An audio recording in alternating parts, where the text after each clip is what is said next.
Hej kære venner, velkommen til en galakse langt, langt væk og glædelig 23. december, lille juleaftensdag. Og velkommen til næst sidste afsnit af julekalenderen. Og min forudsigelse fra i går gik i opfyldelse. Her har vi sidste del af Babu Friks værksted, så vi endelig kan få det samlet. Og den sidste del, den indeholder noget, der kunne ligne en slags generator af en art, og så en skovl, som sikkert kan bruges til at skovle sne.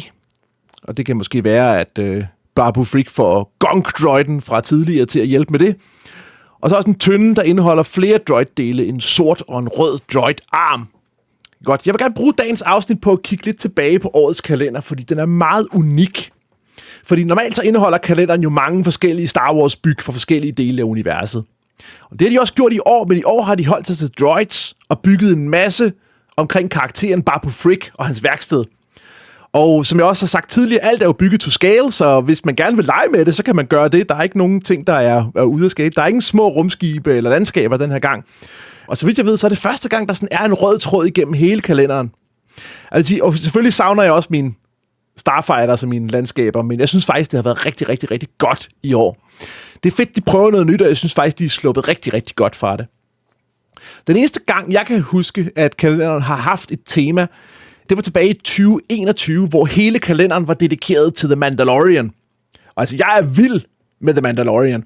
Men hvis man ikke havde set serien, så kunne man måske ikke altid helt sådan have den samme connection, samhørighed med alle de ting, der var der.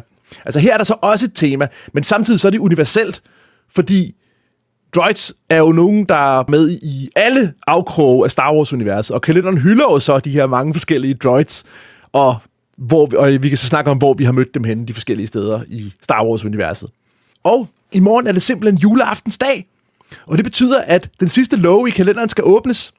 Og jeg ved, at der typisk er travlt i juletiden, plus at de skal jo se Disneys juleshow klokken 4.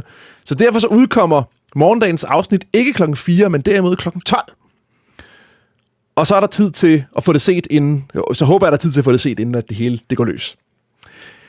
Og I må gerne allerede nu begynde at tænke over, hvilket byg I synes har været det fedeste. Når I har set afsnittet i morgen, så må I meget gerne poste i kommentarerne, hvilket byg I synes var det bedste. Og jeg vil så også afsløre i morgen, hvilket byg jeg synes har været det bedste. Men vent til i morgen, fordi der er lige et byg endnu. Det er sådan, der er i morgendagens love, vi lige skal have med os.